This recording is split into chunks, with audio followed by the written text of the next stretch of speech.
Bismillahirrahmanirrahim.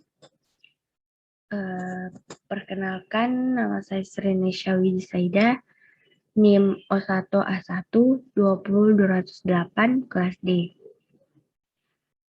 Berikut adalah soal UAS Biokimia Farmasi. Yang pertama itu jelaskan istilah dari beberapa siklus, yaitu yang pertama glikolisis, glikogenolisis, glikogenesis, katabolisme, dan anabolisme. 2. Buktikan bahwa proses metabolisme glukosa aerob menghasilkan lebih besar dibanding anaerob. 3. Jelaskan hubungan metabolisme karbohidrat dengan metabolisme lipid.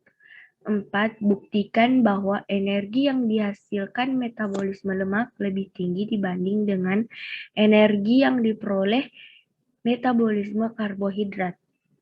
Yang kelima, salah satu penyakit dari metabolisme karbohidrat dan metabolisme lipid. Jelaskan penyakit tersebut, timbulnya penyakit, cara mengatasi, dan kenapa usaha tersebut bisa mengatasi penyakit.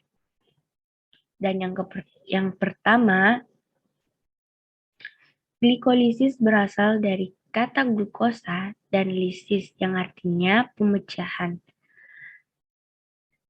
Dirangkai menjadi serangkaian reaksi biokimia di mana glukosa dioksida menjadi molekul asam pirofat.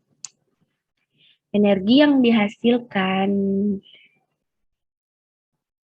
disimpan dalam senyawa organik berupa adenosine trifosfate atau yang lebih mudah dikenal dengan istilah ATP dan NADH. Glikolisis merupakan proses pemenyahan molekul glikogen menjadi glukosa. Dan yang ketiga, glikogenesis, pembentukan glikogen dari glukosa. Katabolisme adalah proses pemecahan molekul-molekul besar dan kompleks menjadi bentuk yang lebih sederhana. Anabolisme, kebalikan dari katabolisme, yaitu proses pembentukan senyawa kompleks makromolekul yang dibutuhkan oleh sel dari molekul sederhana dengan bantuan energi. Dan yang kedua, yaitu kenapa respirasi aerob lebih menghasilkan energi yang lebih besar dibanding anaerob. Di mana yaitu respirasi anaerobik adalah respirasi yang tidak menggunakan oksigen. Dalam respirasi aerobik ini, gula memang dipecah untuk mendapatkan energi. Namun, pemecahan gula yang terjadi di respirasi aerobik ini tidaklah berlangsung secara lengkap dikarenakan tidak adanya oksigen. Pemecahan gula yang tidak sempurna membuat respirasi aerob hanya menghasilkan energi yang lebih sedikit dibandingkan dengan hasil respirasi aerob. Nah, jumlah energi yang dihasilkan respirasi anaerob ini adalah 2 ATP atau energi. Terpaut dengan 36 ATP, energi jauh dengan respirasi aerob. Respirasi yang dengan adanya oksigen. Hasil respirasi aerob juga bukanlah karbon dioksida dan air seperti pada respirasi aerob, namun berupa asam laktat. Nah, asam laktat ini nantinya harus dipecah menjadi air dan karbon dioksida oleh oksigen. Ini menyebabkan adanya hutang oksigen yang harus dilunasi setelah respirasi anaerob terjadi. Penumpukan asam laktatlah yang membuat nyeri otot setelah berolahraga. Dan yang ketiga, jelaskan hubungan metabolisme karbohidrat dengan metabolisme lipid. Nah, hubungan metabolisme karbohidrat dengan lipid yaitu di hasil akhir pencernaan lemak berupa gliserol akan memasuki jalur metabolisme karbohidrat melalui reaksi antara glukosa dan pirufat, yaitu gliseril pirufat masuk jalur metabolisme karbohidrat. Sementara itu hasil akhir pencernaan lemak yang berupa asam lemak akan mengalami beta oksidasi menjadi unit-unit yang terdiri dari atas 2 karbon, yaitu 2C. Setiap unit 2 karbon akan mengikat satu molekul KOA menjadi molekul asetil KOA yang dapat masuk ke jalur metabolisme karbohidrat. Nah, gliserol ini dapat berubah menjadi glukosa atau pirufat yang tergantung kebutuhan sel yang akan menjadi energi. Demikian halnya asetil KOA, jika sel tidak membutuhkan energi atau sudah cukup energi, maka asetil KOA yang berasal dari beta oksidasi akan disintesis menjadi komponen lemak. Karbohidrat pun jika berlebih akan diubah menjadi lemak yang disimpan di jaringan lemak di bawah kulit, yaitu jaringan adiposa.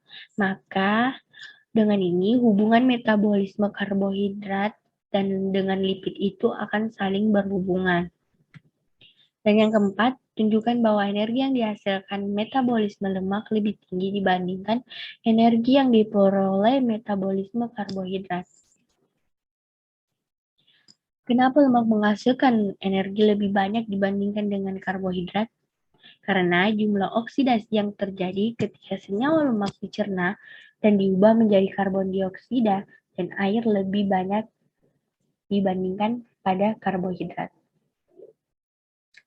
Dibuktikan pada keadaan saat kita berpuasa dan kelaparan dengan pasokan gula yang makin lama makin menurun, peran lemak yang berasal dari penguraian triasilgliserol di jaringan adipos sebagai sumber energi menjadi lebih menonjol, sehingga secara kuantitatif senyawa ini berangsur-angsur menjadi bahan penghasil energi yang utama. Setiap 1 gram lemak menghasilkan 9 kalori, berbeda dengan karbohidrat dan protein yang setiap gramnya hanya menghasilkan 4 kalori. Penyakit yaitu metabolisme karbohidrat.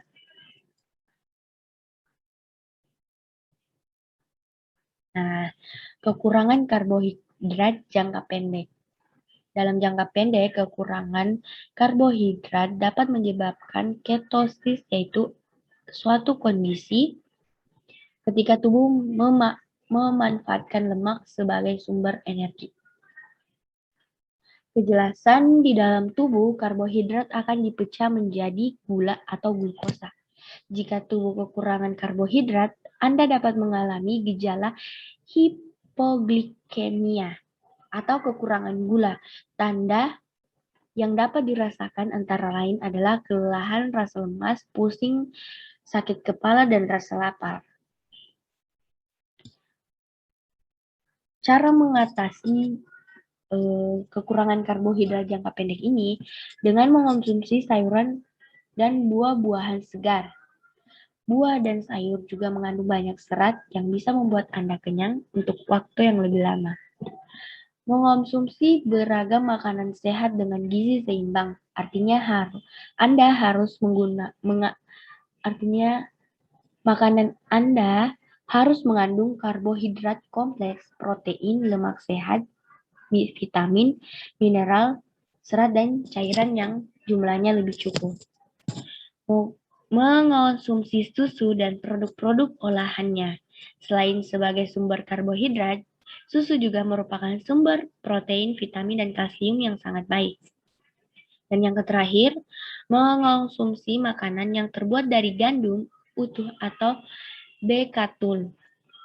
Dan yang terakhir, membatasi asupan karbohidrat sederhana. Kenapa usaha di atas bisa mengatasi penyakit kekurangan karbohidrat jangka pendek? Dikarenakan penyakit tersebut tidak terlalu serius, di mana kekurangan karbohidrat jangka pendek tidak permanen yang akan dialami oleh tubuh. Sekian mungkin itu saja yang bisa saya paparkan untuk jawaban UTS Biokimia Farmasi saya. Berikut daftar pustaka yang saya sertakan.